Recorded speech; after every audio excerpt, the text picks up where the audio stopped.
And this has happened in instances where Negroes actually confronted Jews as the landlord or the storekeeper. So you can imagine when he said something like this, he was an anti-Semite. And you notice a man wrote me this week after the story came out. He said, Farrakhan, you say we owe you? We don't owe you nothing. You owe us. He said, I'm sending you the bill for us Jews that started the NAACP. And the money that we spent organizing you people's marches for justice and jobs, which you don't have now and never did have. Damn, I mean, look at that gall. They're going to send me the bill.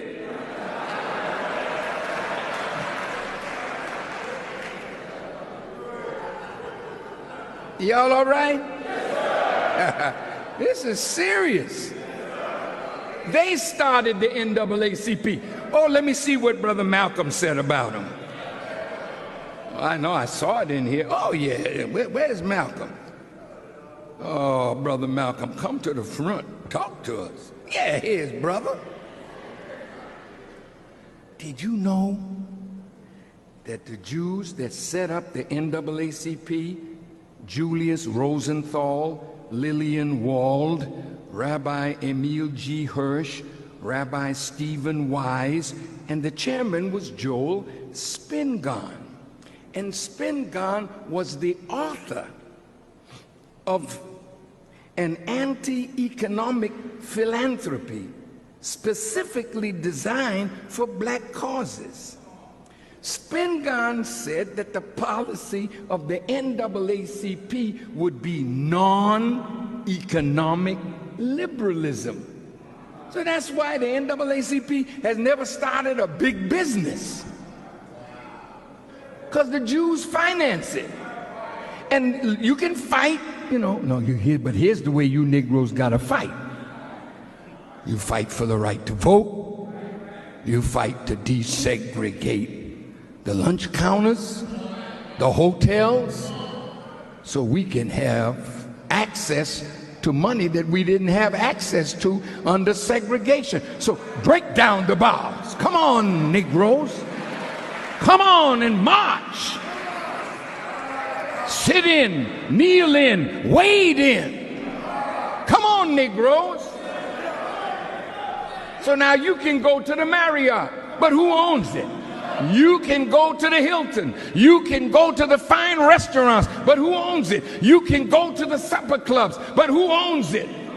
See, you have been broken as a people by a smart, crooked deceiver. Look at what Brother Malcolm said. Let me just say a word about the Jews and the black man. The Jew is always anxious to advise the black man, but he never advises him how to solve the problem the way the Jews solve their problem. Y'all love Brother Malcolm? Listen to your brother. The Jew never went sitting in, crawling in, sliding in, freedom riding, like he teaches and helps Negroes to do. The Jews stood up, the Jews stood together, and they used their ultimate power, the economic weapon. That's exactly what the Honorable Elijah Muhammad is trying to teach black men to do. This is Malcolm talking before he left the nation. The Jews pooled their money and bought hotels that barred them. They bought Atlantic City. They bought Miami Beach and anything else they wanted. Who owns Hollywood? Who runs the garment industry? The largest industry in New York City. But the Jew that's advising the Negro tells him join the NAACP, CORE, the Urban League, and others. And with money donation, the Jew gains control. Then he sends the black man doing all this wading in, boring in, even burying in, everything but buying in. Never shows him how to set up factories and hotels, never advises him how to own what he wants. No, when there's something worth owning, the Jews have it. That's Malcolm X. Now, wait. They handed me the bill for all you Negro marchers. You remember the march in 1963 where Martin Luther King made his famous speech? Do you know who financed it? These people. Do you know the 1983 march? Do you know who financed it?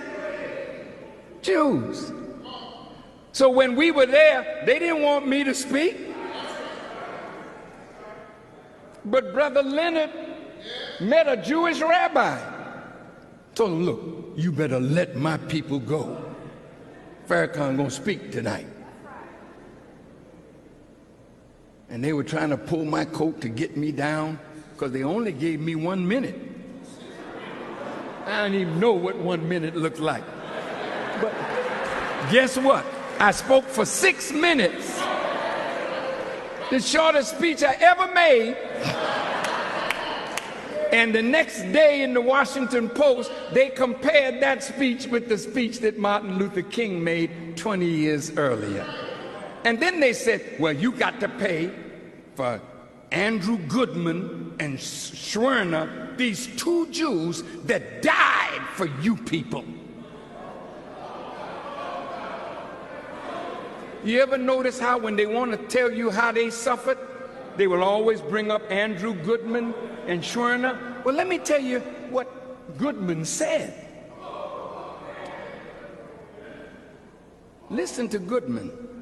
Quote, "It is true that the white man, and by this I mean Christian civilization in general, has proved himself to be the most depraved devil imaginable in his attitude toward the Negro race."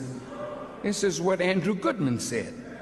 The source and cause of this need for reaction can be attributed to white contempt and neglect. The historical contempt that the white race held for the Negroes has created a group of rootless, degraded people. That's you. The current neglect of the problem can only irritate this deplorable state of affairs. The black Muslims should constitute a warning to our society, a warning that must be heeded if we are to preserve the society. The road to freedom must be uphill, even if it is arduous and frustrating. A people must have dignity and identity. If they can't do it peacefully, they will do it defensively.